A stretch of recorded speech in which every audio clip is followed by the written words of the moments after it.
우울할 땐 뇌과학. 지나치게 생각을 곱씹거나 마음속으로 끊임없이 자신을 깎아내리는 사람, 심각한 우울증에 빠져있는 사람뿐 아니라 뇌 지식을 활용해 삶을 좀 더 잘 이해하고 즐기고 싶은 사람이라면 이 책이 좋은 선물이 될 것입니다. 살면서 우울감을 조금이라도 느껴본 사람이라면 누구나 우울증의 하강나선에 빠진다라는 말이 어떤 의미인지 알 것입니다. 소용돌이처럼 우리를 휩쓸어 늪의 바닥으로 끌어내리는 하강나선이 작동하는 이유는 우리에게 일어난 일과 우리가 내린 결정이 뇌 활동을 변화시켰기 때문입니다. 뇌 활동이 불리한 쪽으로 변하면 부정적인 생각이 눈덩이처럼 불어나면서 통제를 벗어나는 상황이 벌어지고, 이는 뇌의 부정적인 변화를 더욱 악화시키는 방향으로 이어집니다. 다행한 일은 대부분의 사람이 다양한 뇌 회로의 활동을 통해 이런 하강을 멈추고 다시 상승하는 쪽으로 나선의 회전 방향을 돌릴 수 있다는 것입니다. 현재 처한 상황을 언제든 바꿀 수 있는 건 아니지만 나아갈 방향은 언제든 바꿀 수 있습니다. 우리 뇌 회로들은 우울증을 만드는 능력뿐 아니라 이런 상승 변화를 만드는 능력을 동시에 갖고 있습니다. 대개는 몇 가지 긍정적인 감정만으로도 충분히 그 과정에 시동을 걸 수 있고, 이는 다시 삶의 다른 영역에서 긍정적인 변화를 시작할 추진력이 됩니다. 이것이 바로 상승나선이며, 그 놀라운 효험은 수백 가지 과학 연구가 거듭 증명해 왔습니다. 이 책은 두 부분으로 나뉘어 있습니다. 일부에서는 뇌가 우울증의 하강나선에 붙잡혀 빠져나오지 못하는 이유를 비롯해 그와 관련된 뇌 회로와 화학 물질을 자세히 설명합니다. 변화시킬 수 있는 것이 무엇인지 이해하고 변화시킬 수 없는 것을 인정하는 일에 초점을 맞췄습니다. 이러한 이해와 인정은 상승나선을 이루는 핵심 요소입니다. 2부에서는 생활에 구체적인 변화를 줌으로써 다양한 뇌 회로의 활동을 변화시켜 우울증의 진행 방향을 뒤집는 방법을 설명합니다. 이해와 인정 외에도 우울증 해결에 도움이 되는 8가지 방법이 있는데, 각각의 한 장씩 할애해 운동, 의사결정, 잠, 습관, 바이오 피드백, 감사, 사회적 지원, 전문적 도움을 다룹니다. 2장, 불안과 걱정의 쳇바퀴.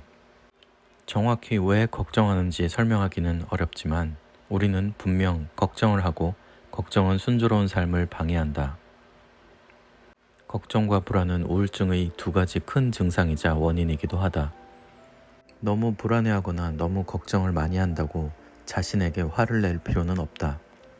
그건 그저 뇌 진화의 부산물일 뿐이니 말이다. 다행히 걱정과 불안에 관여하는 뇌 회로들을 이해하면 상황에 보다 잘 대처할 수 있다. 뇌는 왜 걱정하는가? 걱정이나 불안을 전혀 느끼지 않는다면 정말 좋겠지만 우리 뇌는 그렇게 배선되지 않았다.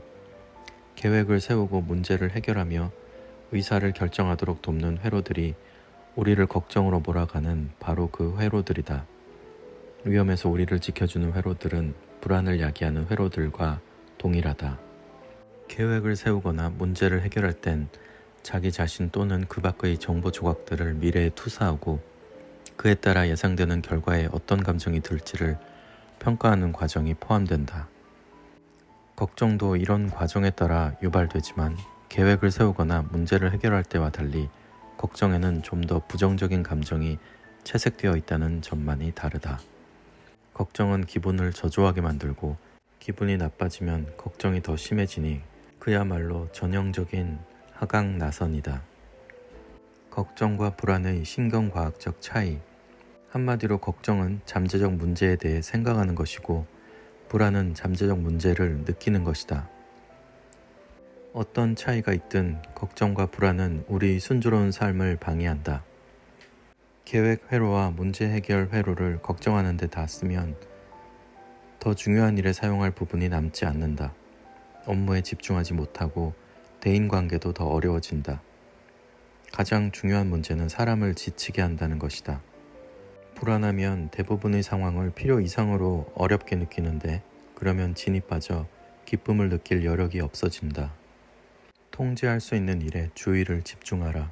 미래를 온전히 통제할 수 있다면, 아니 적어도 어느 정도 예상할 수만 있다면 불안해할 일은 없을 것이다. 상황을 장악하고 있다고 느끼면 불안과 걱정, 심지어 통증까지 감소한다. 뇌는 왜 불안해하는가? 불안은 공포회로가 활성화한 결과이다. 공포회로는 우리를 위험에서 지켜주는 회로이기도 하다. 공포는 신체의 스트레스 반응을 작동시켜 위험에 정면으로 맞서거나 그로부터 달아나기에 알맞은 상태로 만든다.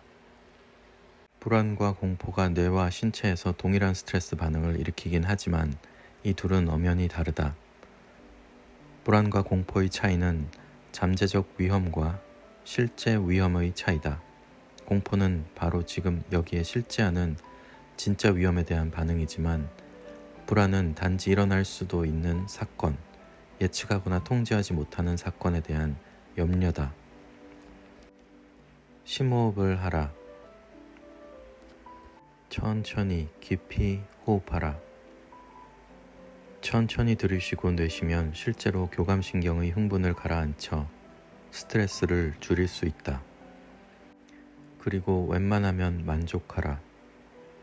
걱정은 흔히 완벽한 선택을 하거나 모든 것을 극대화하고 싶을 때 촉발된다. 모든 면에서 가장 좋은 것을 원하면 도저히 결정을 내릴 수 없거나 자신의 선택에 불만을 느낄 가능성이 크다. 실제로 이런 식의 극대화는 우울증을 더 심화시키는 것으로 밝혀졌다. 완벽한 부모가 되려고 노력하지 말고 그냥 좋은 부모가 되자. 가장 행복한 사람이 되려 하지 말고 그냥 행복해 하자. 남보다 덜 걱정하거나 덜 불안해하는 사람이 본질적으로 더 나은 것도 아니고 그것이 항상 이로운 것도 아니다. 걱정과 불안이 때로는 유용할 수 있다. 뇌가 이렇게 진화한 이유는 생존하기 위해서였다. 걱정은 머리에 처음 떠오른 답을 성급히 취하기보다 문제를 한 번 더 생각하게 만들고, 불안은 안전을 유지할 수 있도록 도와준다. 위험한 상황이 닥칠 때까지 기다렸다가 공포 반응을 일으킨다면 수도 없이 위험한 상황에 처할 것이다. 그러니 불안해한다고 자신을 너무 나무라지 말라. 뇌가 우리를 도와주려 하는 것이다. 불안 회로와 걱정 회로의 특정한 성향이 때로 우리를 행복해 할 줄 모르는 사람으로 만드는 것은 안타까운 일이다. 그러나 다행히 뇌의 작동 방식을 이해하면 걱정과 불안을 이겨내게 해주는 마음 챙김과 받아들임을 향해 성큼 다가설 수 있다. 재앙적 사고를 피하라. 불안은 일어날 수 있는 최악의 상황을 상상함으로써, 즉 재앙적 사고라고 알려진 과정으로 악화된다. 예를 들어 친구에게 전화해달라는 메시지를 남겼는데 곧바로 전화가 오지 않으면 그 친구가 이제 나를 싫어하게 된 거라고 결론을 내리는 식이다. 보통 처음에는 완벽하게 합리적인 걱정에서 시작되지만 부정확한 가정을 덧붙이면서 걱정이 눈덩이처럼 불어나 점점 통제할 수 없는 상황으로 치닫는다. 처음 경보를 알아차리는 것까지 통제할 수는 없지만 그 경보가 미치는 부정적인 영향은 줄일 수 있다. 첫째, 더 가능성이 큰 그리고 더 나은 결과를 떠올린다. 예를 들어 친구가 지금 바쁜가 보다. 둘째, 최악의 시나리오가 실제로 일어날 가능성이 있든 없든 그 상황이 발생했을 경우 어떻게 대처할지에 대한 계획을 세운다. 친구가 사흘 동안 전화를 안 걸면 그때 가서 내가 또 걸지 뭐. 그 친구가 내가 싫어졌다고 하면 다른 친구랑 어울리면 되지. 스트레스 상황에 어떻게 대응할지 계획을 세우면 전전두 영역에 노르에피네프린이 증가하고 변연계가 차분해지기 때문에 상황을 더욱 잘 통제할 수 있다는 느낌이 든다. 뇌는 부정적인 일에 더 강렬하게 반응한다. 아무래도 부정적인 사건이 긍정적인 사건보다 무게감이 더 큰 모양이다. 이 모든 것이 뜻하는 바는 행복하게 일상을 살아가려면 부정성에 대한 긍정성의 비율이 그만큼 높아야 한다는 것이다. 그 비율은 3대 1이다. 친구에게 부정적인 평을 하나 들었다면 긍정적인 평을 3가지는 들어야 하고, 일을 하다가 1가지 손실을 보았다면 3번은 이득을 보아야 한다. 행복한 기억에도 어둠과 슬픔을 덧칠하는 우울증. 행복한 기억은 기분 편향해서 안전할 거라고 생각할지 모르지만, 안타깝게도 오래된 기억은 오래된 이메일처럼 처음 모습 그대로 열어볼 수 있는 것이 아니다. 그것은 우리가 기억을 떠올릴 때마다 조각조각 모여 재구성된다. 부정적인 기분은 이 재구성 과정에도 영향을 미치기 때문에 옛 기억에도 어둠과 슬픔이 덧칠된다. 과거마저 지금 끼고 있는 우울증이라는 선글라스를 통해 보고 있다는 사실을 깨달으면 자신의 삶이 언제나 지금 느끼는 것만큼 그렇게 나쁜 것만은 아니었음을 알게 될 것이다. 2부 상승 나선을 만드는 뇌. 이 책의 후반부는 상승 나선을 만드는 일에 관한 이야기이다. 운동하지 말고 재밌게 놀자. 운동한다고 생각하지 말고 활동적으로 지낸다거나 재밌게 논다고 생각하면 감정적인 효과가 훨씬 커진다. 운동은 근육을 키워주지만 뇌도 강화한다. 풍경을 즐겨라. 도시에서든 시골에서든 쾌적한 환경에서 또는 쾌적한 환경의 이미지를 보면서 운동하는 것이 운동의 이점을 더욱 증폭시킨다. 실제로 운동 여부와 관계없이 자연에 나가 있거나 심지어 나무, 호수가 있는 장면을 보는 것만으로도 기분에 큰 영향을 미치고 우울증 증상을 완화할 수 있다. 운동을 장기적인 목표와 연결하면 뇌는 일시적인 불편함을 눈 감아주면서 운동을 더욱 만족스럽게 느끼도록 해준다. 또한 운동을 하면 더 빨리 잠들고 더 오래 잠잔다. 또한 기분이 좋아지고 에너지가 많아져 전반적인 삶의 질이 향상되었다. 처음 운동을 시작하면 더 피곤하지만 어느 정도 시간이 지나면 에너지가 많아져 다른 재밌는 일들을 더 많이 할 수 있게 된다. 잠을 잘 못 자는 것은 우울증의 가장 흔한 증상일 뿐만 아니라 우울증을 일으키고 유지하는 가장 큰 요인이다. 잠을 잘 못 잔다는 말에는 잠을 너무 적게 잔다는 뜻뿐 아니라 수면의 질이 낮다는 뜻까지 포함된다. 잠을 잘 못 자면 기분이 처지고 통증에 대한 감수성이 높아지며 학습과 기억에 어려움이 생긴다. 집중력이 떨어지고 더욱 충동적이 된다. 신체적으로는 혈압이 상승하고 스트레스가 심해지며 면역계가 해를 입는다. 다행히 최근에 이루어진 몇 가지 대규모 연구는 수면의 질과 양을 높이는 일이 가능하며, 그렇게 하면 우울증을 상당히 완화하거나 애초에 우울증을 예방할 수 있다는 사실을 보여주었다. 수면 개선의 핵심은 2가지로 요약할 수 있다. 불안과 스트레스를 해결하는 것, 그리고 수면 위생을 개선하는 것이다. 수면 위생은 잠자기 전에 하는 행동과 환경 또는 잠에 방해가 될 가능성이 있는 행동과 환경을 포괄하는 것으로, 잠잘 시간에 하는 습관적 반복 행동 또는 그런 반복 행동이 전혀 없는 것, 침실의 소음 수준이나 조명 수준, 취침 시간과 기상 시간, 하루 종일 받은 빛의 양과 운동량이 포함된다. 수면과 관련된 문제는 대부분 나쁜 수면 위생 때문에 더 악화된다. 좋은 수면 위생은 좋은 치과 위생과 같다. 치아를 잘 관리하면 충치가 생기지 않을 가능성이 커지지만 절대 충치가 생기지 않는다고 보장할 수는 없다. 어쨌든 치과 위생을 제대로 지키지 않으면 치아 상태가 나쁠 가능성이 크다는 것은 분명하다. 잠도 마찬가지다. 수면과 관련된 문제를 겪고 있다면 수면 위생에 변화를 줌으로써 대부분 해결할 수 있다.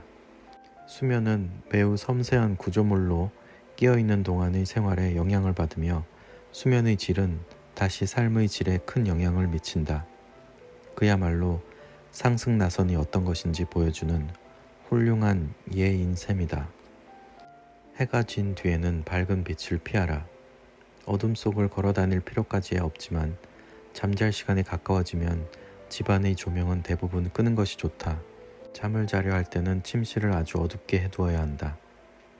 잠은 깨어있는 생활의 다양한 측면을 개선한다. 이를테면 기분을 좋아지게 하고 스트레스를 줄여주며 기억력을 강화하고 통증을 완화한다. 집중력, 명료한 사고, 의사결정에 도움을 준다. 우울증에 걸린 사람은 대개 명료하게 생각하고 단호하게 결정하는 것을 어려워한다. 수면에 문제가 있으면 이런 문제가 더 악화된다. 하룻밤 잠을 잘 못 자면 사고가 경직되고 새로운 정보에 대한 적응력이 떨어지며 주의력이 낮아진다. 다행히 수면을 개선하면 명료한 사고를 회복하고 주의력을 높일 수 있다. 잠자리에 들기 전에 계획 세우기나 걱정하기를 줄일 방법이 있다면 수면의 질을 높이는 데 도움이 된다. 잠을 자기 전에는 걱정거리를 글로 적어본다. 걱정과 계획 세우기는 전전두피질을 활성화하기 때문에 수면에 방해가 된다. 곧 잠을 자려 하면서 걱정을 하거나 계획을 세우고 있다면 그 생각을 글로 적어보라. 머리에서 꺼내 종이에 옮겨두고 걱정과 계획은 접어두어야 한다. 잠은 학습과 기억력을 향상한다. 새로운 기억을 만드는 데 핵심적인 역할을 하는 해마는 밤에 푹 잤을 때만 제대로 기능한다. 이는 곧 질 좋은 수면이 학습과 기억의 핵심이라는 뜻이다. 특히 수면은 미래와 관련된 정보를 선택적으로 더욱 강화하는데 이는 목표를 효과적으로 달성하는 일에 도움이 된다. 게다가 수면은 보람 있는 활동의 학습을 강화한다. 이는 긍정적인 면에 초점을 맞추기가 쉬워진다는 의미다. 수면의 양뿐 아니라 질도 중요하다는 점을 기억하자. 수면의 질이 높아지려면 뇌가 차분해져야 하는데 불편하게 잠을 자면 뇌의 스트레스 반응이 활성화된다. 침실이 너무 춥거나 너무 덥거나 너무 화나거나 시끄럽다면 혹은 침실에서 나쁜 냄새가 난다면 수면에 방해를 받을 수 있으니 조치를 취해야 한다. 제거할 수 없는 소음이 있다면 환풍기 소리 같은 백색 소음을 더하라. 뇌에는 그런 백색 소음이 덜 거슬린다. 좋은 수면 위생을 유지하고 있다면 뇌는 잠을 자기로 계획한 시간 약 30분 전부터 멜라토닌을 분비한다. 멜라토닌은 세로토닌에서 만들어지며 뇌가 질 좋은 수면을 취할 수 있도록 도와준다. 햇볕을 쬐면 멜라토닌이 잘 분비되고 수면의 질도 향상된다. 그러니 낮 동안 햇볕을 많이 쐬도록 노력하자. 몇 분이라도 햇볕을 쬐며 산책하면 세로토닌이 증가하고 통증이 감소하는 효과까지 더해질 것이다. 뇌를 푹 잠재우는 7가지 요령. 이제 밤에 뇌가 푹 잘 수 있게 하는 몇 가지 구체적인 요령을 알아보자. 1. 내리 8시간을 잔다. 대부분의 사람은 8시간을 자야 한다. 2. 침대 또는 침실은 자는 용도로만 사용한다. 침대나 침실에서 일하지 말고 인터넷 서핑도 하지 마라. 침실을 자는 용도로만 사용하면 뇌는 침대를 잠하고만 연결하게 되고 그러면 파블로프의 조건화처럼 침실은 저절로 졸음을 유발하는 장소가 된다. 3. 자기 전 준비 단계로 반복적 일과를 만들자. 그리고 매일 밤 그 일을 하자. 정신없이 바쁜 하루의 나머지 부분에서 자신을 분리해낼 수 있는 일 말이다. 취침용 반복 일과로는 양치질, 세수, 화장실 가기, 그런 다음 잠시 독서하기 등을 할 수 있다. 명상을 하는 등 긴장을 풀어주는 행위는 어떤 행위든 다 좋다. 4. 잘 시간이 가까워올 땐 카페인을 피한다. 카페인은 올바른 수면 구조를 해치고 수면의 질을 떨어뜨린다. 그러니 자기 전 몇 시간 동안은 홍차도, 녹차도, 커피도, 에너지 드링크도 마시지 마라. 5. 자기 전 3시간 이내에는 많은 양의 식사를 피한다. 소화 불량은 잠을 방해하고 위산 역류는 누워서 몸이 수평이 되면 더 잘 일어난다. 6. 술을 수면 보조제로 쓰지 말라. 맥주나 와인 한 잔은 빨리 잠드는 데 도움이 되지만 수면 구조를 흐트러뜨리기 때문에 밤새 자도 푹 쉰 느낌을 주지 못한다. 알코올을 남용하면 우울증에서 나타나는 것 같은 서파 수면 감소, 렘 수면 증가의 패턴으로 이어질 수 있다. 7. 운동하라. 신체 활동을 생활의 규칙으로 만들어라. 포텐셜 시크릿 요약입니다. 이 책은 우울증을 뇌과학의 관점에서 설명하고 우울증에서 벗어나기 위한 실질적인 방법을 제시하는 책입니다. 저자는 우리 마음을 어떻게 사용하는지에 따라 우리 뇌가 변화한다는 것을 강조합니다. 우리가 어떻게 우리 마음을 사용하는지에 따라 우리 뇌가 변화하므로 우리는 이러한 신경학적 지식을 활용하여 우리 관계를 회복하고 걱정과 불안을 줄이며 마침내 우울한 생각과 기분의 무게를 줄일 수 있다는 것을 설명합니다. 우리가 먹이를 주는 늑대가 이긴다. 이 문구는 우리가 어떤 생각과 감정에 집중하느냐에 따라 우리 마음이 변화한다는 것을 의미합니다. 긍정적인 생각과 감정에 집중하면 우리 마음은 긍정적으로 변화하고 반대로 부정적인 생각과 감정에 집중하면 우리 마음은 부정적으로 변화합니다. 이 문구는 우리가 어떻게 우리 마음을 사용하는지에 따라 우리 뇌가 변화한다는 것을 강조합니다. 우울증을 극복하기 위해 이 책에서 제시하는 방법들은 다음과 같습니다. 1. 운동. 운동은 뇌의 신경화학에 긍정적인 영향을 미치고 항우울제와 동일한 효과를 발휘합니다. 운동은 세로토닌, 노르에피네프린, 도파민 등의 신경 전달 물질을 증가시키고 뇌의 신경세포를 보호하고 신경세포의 연결을 강화합니다. 2. 결정 내리기. 결정 내리기는 우울증을 회복하는 데 도움이 되는 뇌회로를 사용합니다. 결정 내리기는 전두엽의 활동을 증가시키고 스트레스와 불안을 감소시킵니다. 결정 내리기는 세로토닌과 도파민의 분비를 촉진하고 자신감과 통제감을 높입니다. 3. 구체적인 장기 목표를 세우기. 구체적인 장기 목표를 세우는 것은 성취에 점점 가까이 다가가는 모든 단계에서 도파민이 분비되게 합니다. 도파민은 쾌감을 증가시키고 나쁜 습관을 고치는 데 꼭 필요한 신경 전달 물질입니다. 구체적인 장기 목표를 세우는 것은 의미 있고 가치 있는 삶을 살게 하고 우울증의 하강 나선을 상승 나선으로 바꿔줍니다.